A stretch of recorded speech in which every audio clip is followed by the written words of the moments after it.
decentralized wastewater treatment systems at community levels, reclaim water for non-drinking purposes and extract nutrients like nitrogen and phosphorus. Technology-driven solutions. IoT sensors and AI can monitor water quality and predict contamination trends. These tools can streamline water distribution and improve wastewater treatment. Rainwater harvesting and artificial aquifer recharge. Cities should adopt rainwater harvesting and artificial aquifer recharge to conserve water. Water India's existing initiatives for water conservation. The Jal Shakti Abhiyan focuses on rainwater harvesting and groundwater recharge. The Amrut 2.0 program promotes effective urban water management. Unified and model building bylaws prioritize water conservation in urban planning. How can India ensure water sustainability? India should scale up localized strategies like decentralized treatment and rainwater harvesting. Regular monitoring and advanced technologies will enhance the existing impact of existing initiatives by adopting innovative solutions. Cities can secure safe groundwater and long-term water sustainability. Here I conclude my speech. Thank you and Jai Hind. Thank you, Revanth, for your informative speech. Food is a basic human right, yet millions still struggle to access nutritious meals. The public distribution system, or PDS, plays a crucial role in ensuring food security, especially for vulnerable populations. But despite its importance, challenges such as inefficiency, leakages, and accessibility issues hinder its effectiveness. Today, our speaker will take us on a thought-provoking journey through the right to food and the hurdles faced by PDS in delivering this fundamental necessity. Please join me in welcoming V. Isha Reddy to the stage.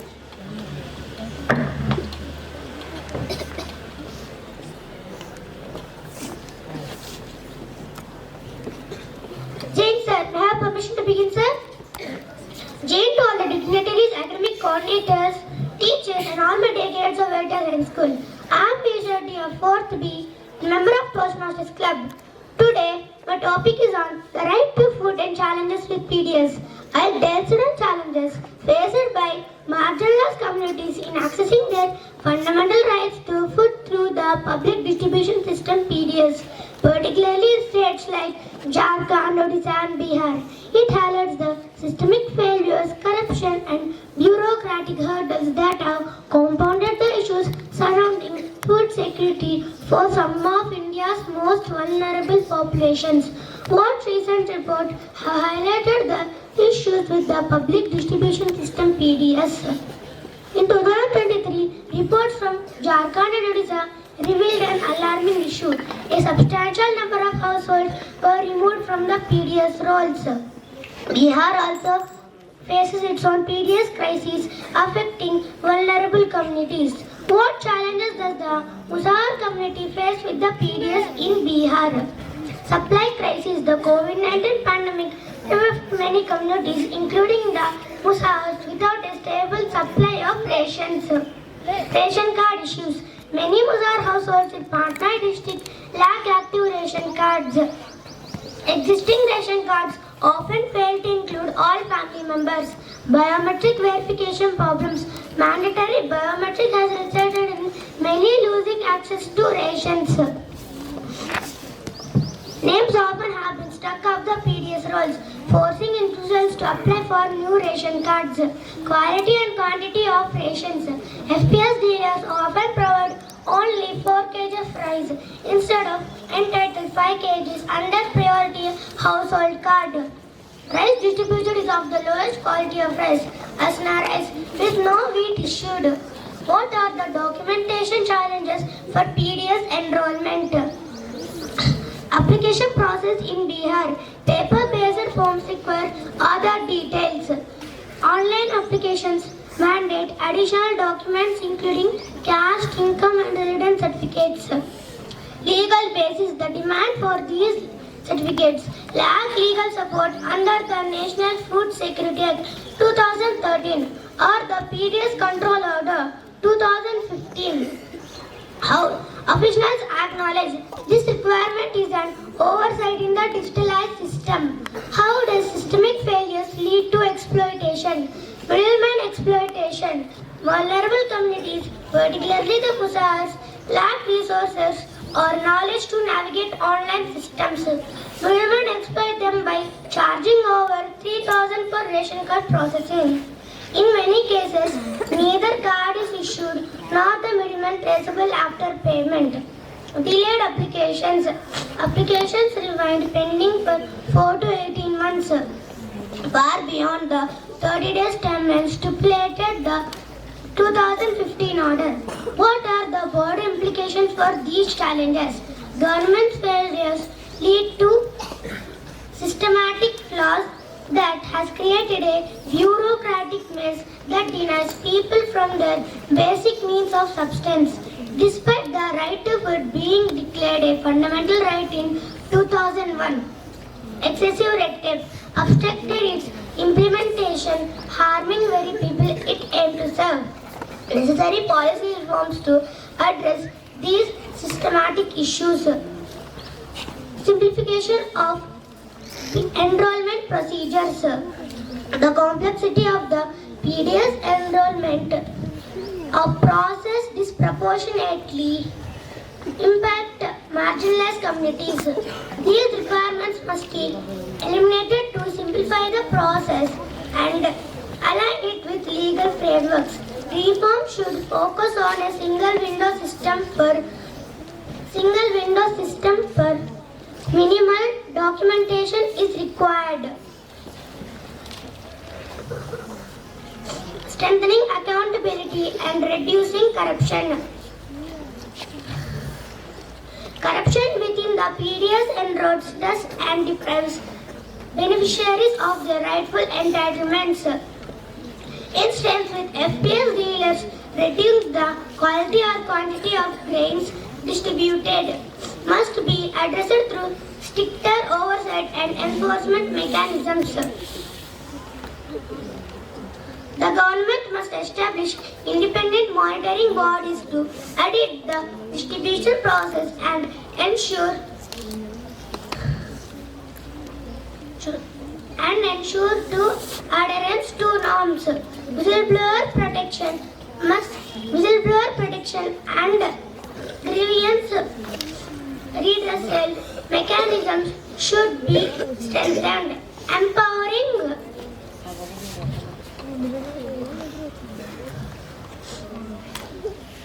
beneficiaries to report malpractices without fear of reprisal. I conclude my speech. Thank you and Jai Hind.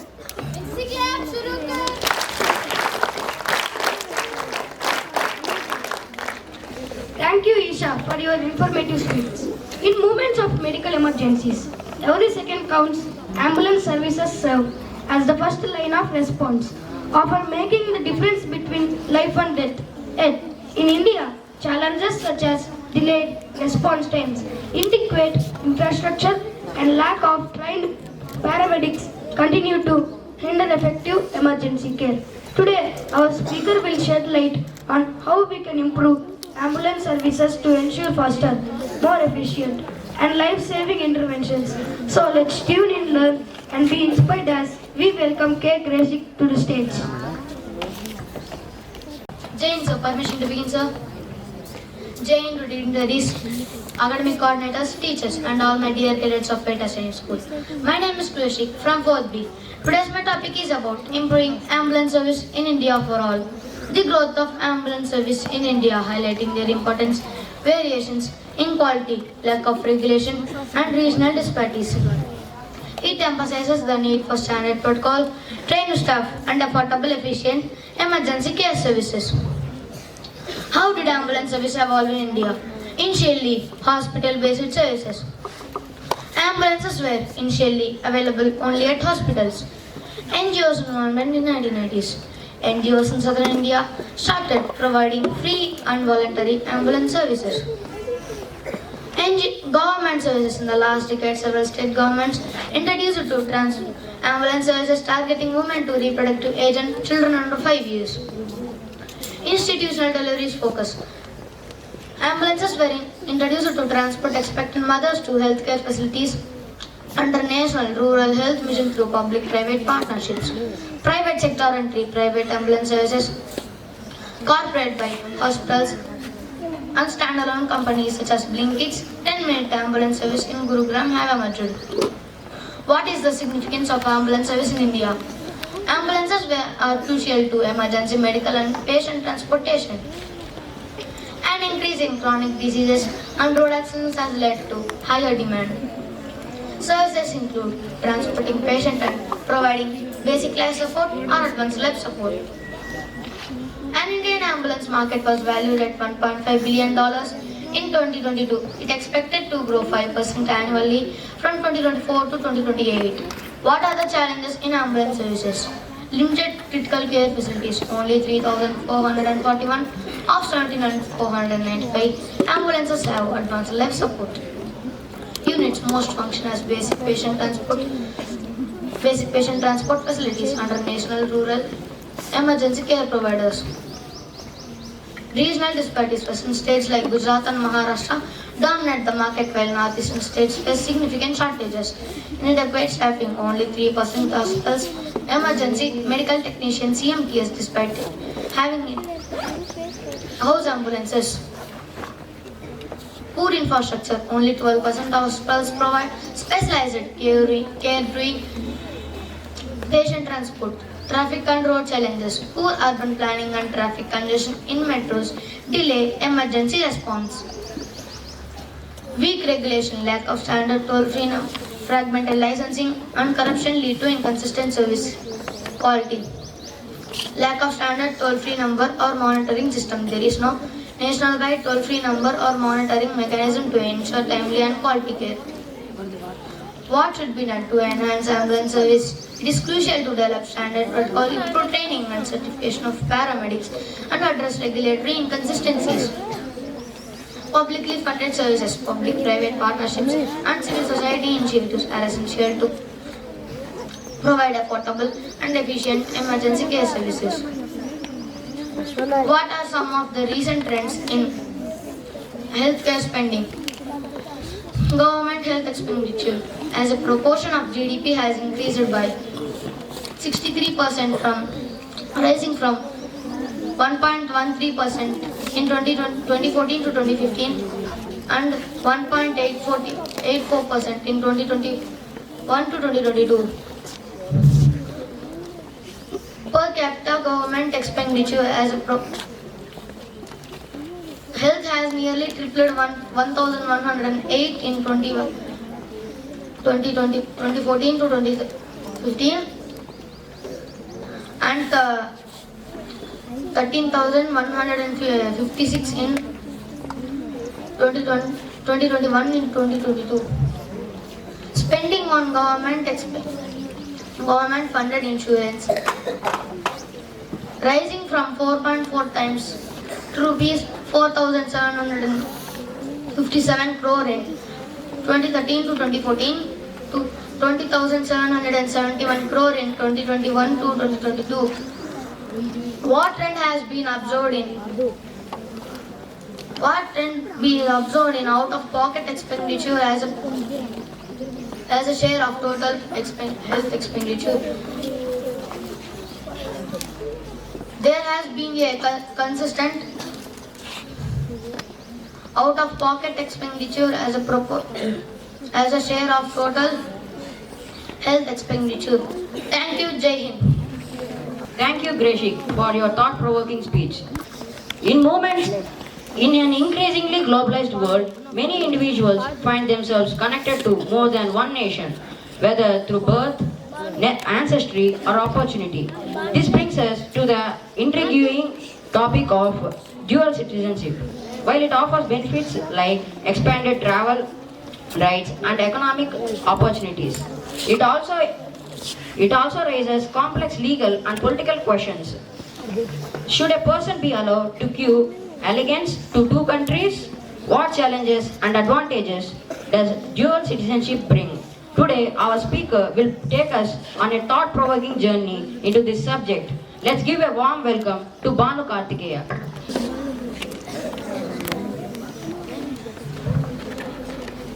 Permission to begin, sir?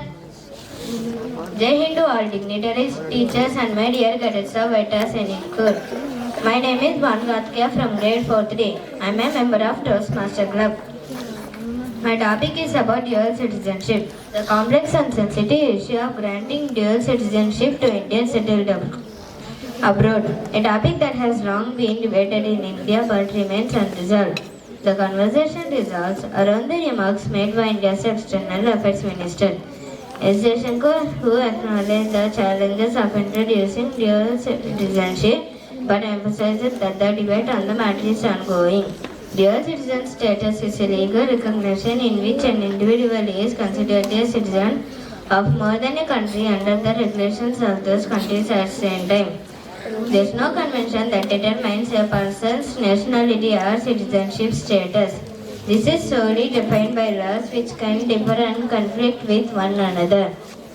A person with multiple citizenship is generally entitled to the same rights of citizenship within every country in which they hold citizenship, such as the right to a passport, the right to stay in the country, the right to work, the right to own property, the right to vote, and so on. Benefits of a dual citizenship. Global mobilization. A few passports restrict your ability to travel to any location, and it can be very restrictive. This complicates travel by necessitating the acquisition of travel visas. Obtaining a second passport can help to solve this problem just by increasing mobility and removing bureaucratic systems from any equation. Business. Obtaining second citizen status opens the door to a wide range of opportunities as well as facilitates the completion of business transactions that would otherwise be unavailable or difficult to obtain following an original passport. Security. Having a second passport out of a country gives you peace of mind. You keep a backup plan in case of social, economic or political unrest in your own country. Quality. Relying on the passports you obtain, you may gain access to global healthcare and education and an overall improved lifestyle. High net worths can unlock their maximum potentials just by accessing greater opportunities in some other country by obtaining dual citizenship. These entail safeguarding your future either through healthcare, education, or a better way in life. India stand on dual citizenship. Divided loyalties. Both Amitabh Mattu and Vivek Kadju emphasized the risks of dual citizenship, creating individuals with divided political loyalties, which could undermine India's sovereignty. Mattu explicitly states that political rights such as voting should not be extended to individuals with allegiance to another country. Legal and constitutional constraints. The Indian Constitution and Citizenship Act make it clear that acquiring citizenship in another country requires renunciation of Indian citizenship. This legal framework underscores India's stance on political exclusivity and sovereignty. Risk of foreign influence. Allowing citizenship could inadvertently empower foreign aligned interests, posing a potential risk to India's internal political processes.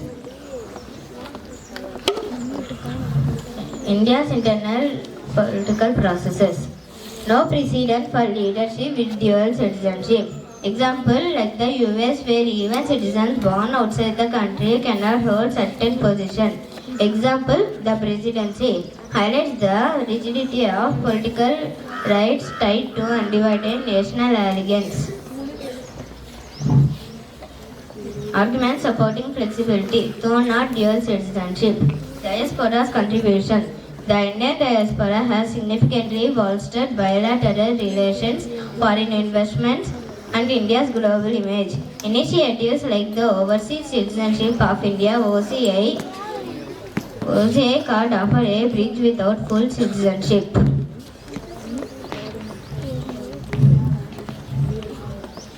Global citizenship trend. With the increasing mobility of skilled workers and professionals, some argue that citizenship laws globally need to adapt to this reality. However, neither Mattu nor Kaddu fully endorses this argument for India. Economic integration. The diaspora's role in attracting foreign investments.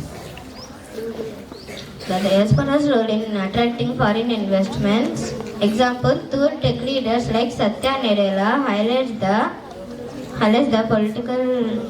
the economic potential, though they agree this doesn't justify extending political rights. Challenges to implementing dual citizenship.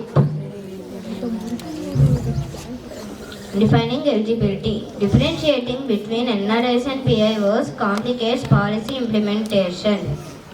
While NRIs retain to Indian citizenship, PIOs do not. Global precedent. A few countries with significant diaspora offer dual citizenship without significant constraints or exclusions. Here I conclude my speech. Thank you and Jai Hind. Thank you, Bhanu Karthikeya. We live in a world where hostile culture is often glorified, where long hours are seen as a badge of honor, and burnout is just another milestone on path to success. But at what cost? Extreme working hours affect not just productivity but also mental and physical well-being, relationships, and overall quality of life. Is there a way to strike a balance between ambition and well-being? Rethink how we define success. Let's give a warm welcome to M. Harsha Vardhan Reddy. Jai Hind, sir. Permission to begin, sir? Jai Hind, respected dignitaries, coordinators, teachers and all cadets of Veritas Sainik School. Myself, M. Harsha Vardhan of Grade 4C. Today's my topic is impact of extreme working hours. This topic highlights corporate leaders promoting excessive work hours like 70 to 90 hour weeks, ignoring employee well-being. It highlights stress, low pay and lack of support faced by workers, emphasizing that productivity doesn't improve by sacrificing health, relationship and sustainability. The issue of overwork in India has gained significant attention recently, particularly following the tragic death of Anna Sebastian Ferrari, a 26-year-old employee at Einstein EY. Her parents realized that the overwhelming work stress she experienced contributed to her untimely demise. This incident highlights a growing concern regarding employee welfare and the unsustainable demands placed on workers in India, where long hours and high expectations have become normalized. What is the current Indian work hours advocated by corporate leaders? Corporate leaders like Narayana Murthy and S. Subramaniam have suggested extreme work weeks of 70 to 90 hours respectively. Other leaders such as Bhavish Agarwal of Ola and Santanu Deshpande of Bombay Shaving Company also support intense work schedules. Even the Prime Minister is noted for advocating long working hours, suggesting a cultural valorization of overwork in the country. How do these work hours compare globally? In Asia, the average work week is nearly 49 hours compared to about 38 hours in North America and Europe. This highlights a significant disparity in work-life balance. What are the reasons behind overwork in India? Concurrent list. Labour matters fall under concurrent list. Both Parliament and state legislature hold the authority to enact relevant laws. There is multiple laws for every state. Therefore, bringing uniformity in labour laws becomes a difficult task. Economic pressures. Many sectors in India, particularly tech, finance and gig economy jobs, demands extended working hours due to fierce competition and economic pressures to deliver results. Toxic work environments. Companies often foster environments where long hours are expected and rewarded, discouraging employees from taking breaks or prioritizing personal time. Hustle culture. Hustle culture is defined as one that encourages employees to work more than a normal working hours. The idea that success requires relentless work and long hours was promoted by Silicon Valley entrepreneurs. The idea of working long hours as a sign of dedication and hard work is deeply embedded in the Indian work culture. Lack of regulation. India has insufficient regulation on maximum working hours, especially in white-collar sectors. Although the Factories Act 1948 sets limits for industrial workers, there are no strict laws governing overtime for IT, service sectors, or gig workers. Work from home trend. The pandemic-induced shift to overwork, remote work increased the workday by 1 to 2 hours for many employees, as reported by several surveys. The lack of work-life balance and the expectations to be available has exacerbated this issue. Government backing. Many governments are favoring long working hours. For example, recently Karnataka government proposed an amendment to Karnataka Shops and Commercial Establishment Act that increased the maximum length of workday from the previously mandated 10 to 14 hours. What are the impacts of overwork? Physical and mental health issues. Overwork is associated with health problems such as hypertension, heart disease, and sleep disorder. Mental health conditions like depression, anxiety, and burnout are increasingly being reported among employees. Impact on personal life. Overwork severely affects work-life balance, with employees finding less time for family, social engagements, or personal development. It leads to a cycle of dissatisfaction both at work and home. Reduced productivity. While longer hours may initially lead to increased absenteeism, sustained overwork often results in diminished productivity as employees become physically and mentally fatigued. On the contrary, countries with shorter working weeks often report higher employee satisfaction and productivity levels, demonstrating the benefits of a balanced approach. Economic cost. The economic cost of overwork is substantial with increased absenteeism, healthcare costs, and high turnover rates. It is estimated that burnout could cost Indian companies billions in annually lost productivity. What are the international best practice regarding overwork? Japan's Karoshi law. After decades of grappling with Karoshi, death by overwork, Japan introduced measures to limit overtime. Companies are required by law, ensuring employees do not work more than the 45 hours of overtime per month, and employees can report overwork directly to labor authorities. France's right to disconnect. In 2017, France implemented a law allowing workers the right to disconnect from work-related emails and calls outside of offices, ensuring a balance between work and personal life. Germany's work-life balance. German companies, particularly tech and manufacturing, have a culture to respect shorter working hours and strict rules around overtime. In fact, in Germany, employees work fewer hours but maintain higher productivity levels. Nordic model. Scandinavian countries such as Denmark and Sweden prioritize shorter working hours and flexible work policies.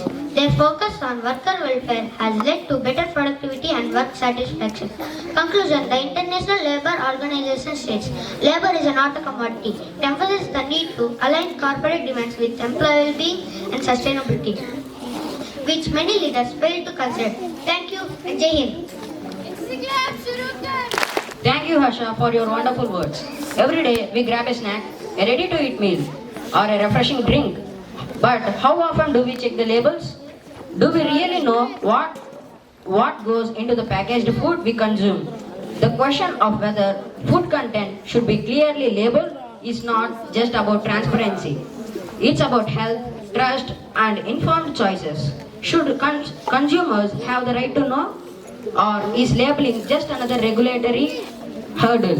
Today, our speaker will dive into this important topic, exploring its impact on both consumers and food industry. So, let's give a warm welcome to Reddy Shanvitha.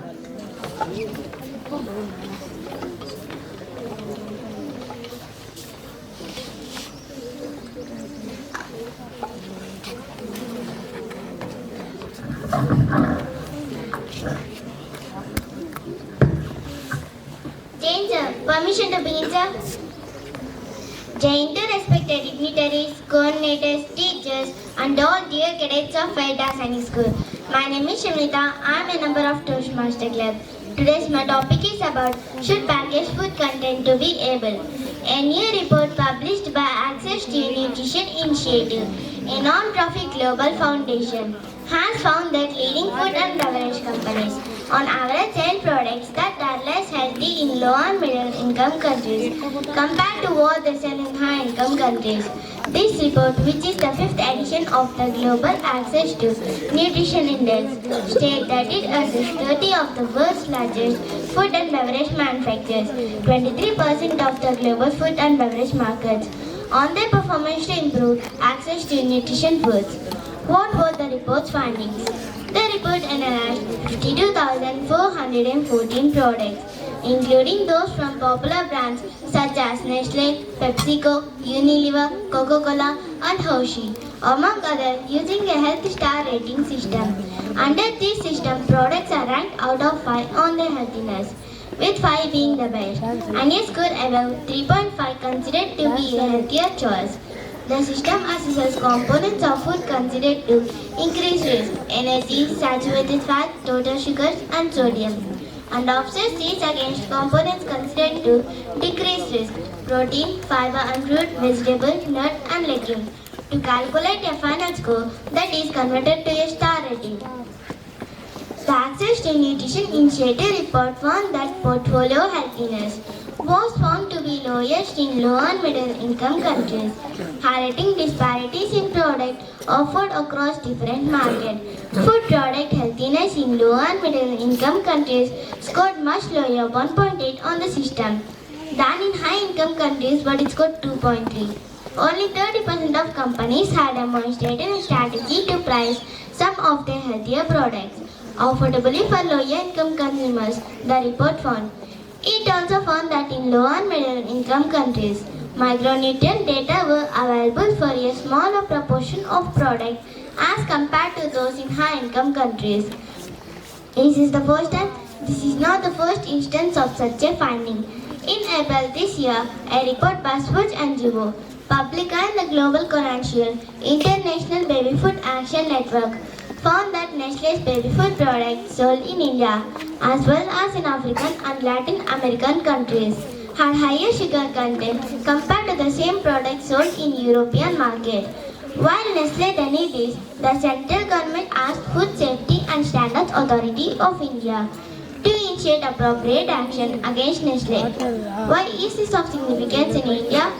India is starring at non-communicable disease, burden of a big proportion, and estimated 10.13 crores Indians have diabetes. And as per National Family Health Survey data, obesity stands at 24% among women and 23% among men. At the same time, undernutrition, anemia, and micronutrient deficiencies continue to remain pressing problems. A large chunk of the non-communicable disease burden experts say has to do with diets changing over the past few decades and becoming unhealthier. Citing the Indian Council of Medical Research report, had said the upsurge in the consumption of highly processed food, laden with sugars and fat, coupled with reduced physical activities and limited access to diverse food. Another significant issue here is affordability. As per IN data, over 50% of Indians cannot afford a healthy diet. At the same time, Indian government data reveals that household expenditure on processed food as a proportion of their food expenditure has risen, says development economist Deepa Sinha. What about food package labeling? India is a party to the World Health Assembly resolutions, one of which is a resolution on marketing of foods and non-alcoholic beverages to children, highlighting the need to protect children from harmful marketing of junk foods. In 2017, India launched the National Multi-Sectoral Action Plan for Prevention and Control of Common Non-Communicable Diseases, 2017 to 2022 National Multi-Sectoral Action Plan. However, there has been very little progress made to address front-of-pack labeling of food. Activists have for years been pushing the government to bring in regulation front-of-package labeling of food that indicate high effective. A draft notification, Food Safety and Standards Labeling and Display Amendment Regulation 2022 was brought in, but has made no headway in 2 years, says Arun Gupta, convener, Nutrition Advocacy for Public Interest. Studies have shown, Dr. Gupta point out regulations that friend of packaged food is effective. In Chile and Mexico, for instance, the consumption of sugary beverages often decreased such mandatory labeling.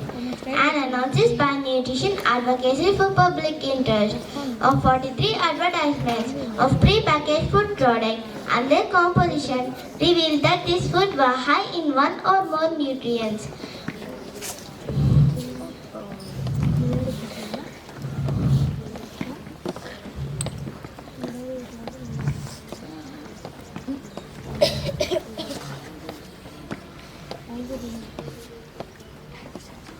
Of concerns such as saturated fat, etc. The policymakers and government should introduce mandatory policy. To date, voluntary efforts by companies have been insufficient to ensure widespread and strong nutrients-related performance. The Access to Nutrition Initiative report states, "Thank you and Jai Hind." Just like nothing, last hour, our episode for today has ended too. Before we close it up, I would like to invite on the dais the respected dignitaries to comment on the episode and announce the one who bagged gold in today's episode. Jai Hind, cadets. Jai Hind, sir. Sit straight. So, very good attempt by 4th grade cadets to come onto the stage and speak for 6 to 7 minutes. I sincerely appreciate their effort and the teachers' effort and parents' effort, especially who has taken such a good care.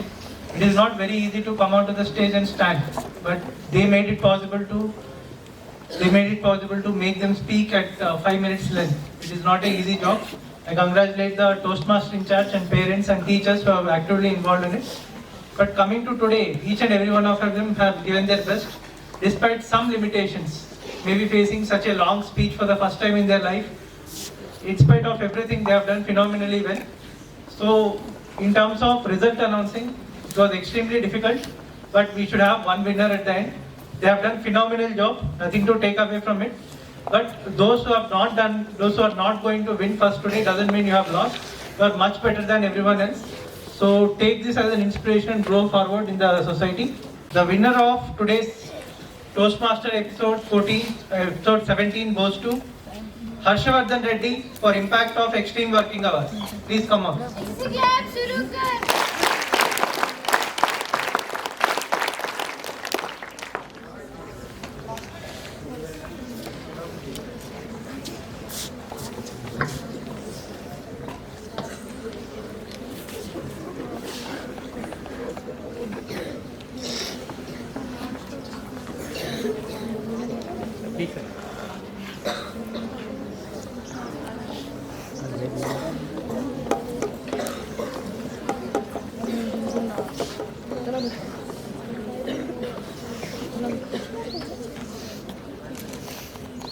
Now I would like to call upon Isha Reddy for the participation certificate.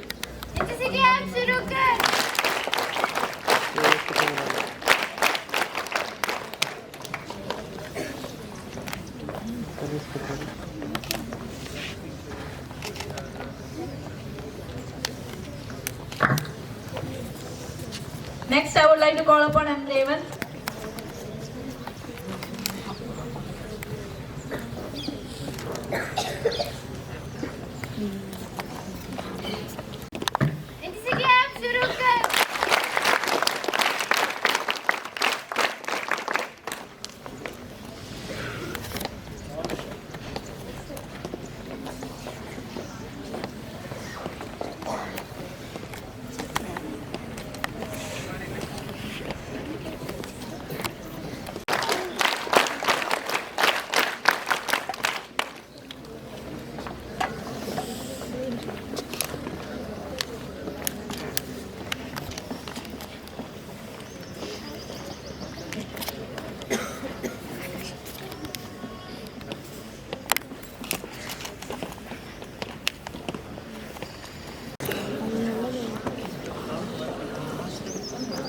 A special thanks to the supportive members of Toastmaster Club, Shazia ma'am, Shivakumari ma'am, Maunika Das ma'am, Reddy Vamshi ma'am and Mahesh sir for your support in spending your time for ensuring the success of today's episode. My heartfelt gratitude to the club in charge, Mr. Balaji Nayak sir, for motivating and working to strive the better for us.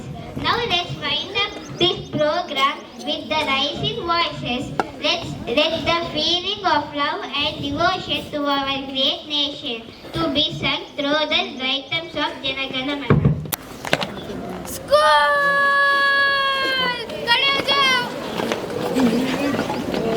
School!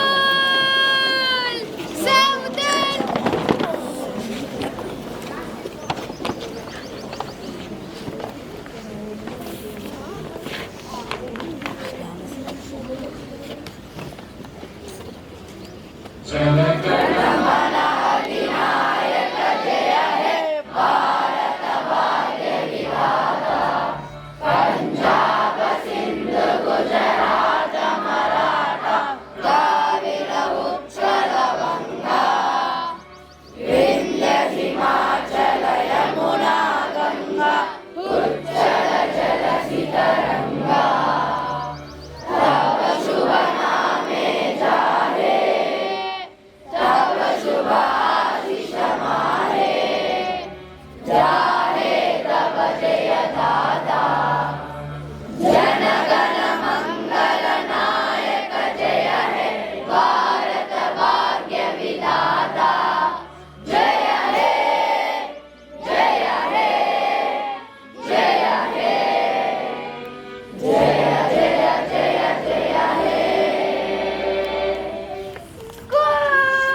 School!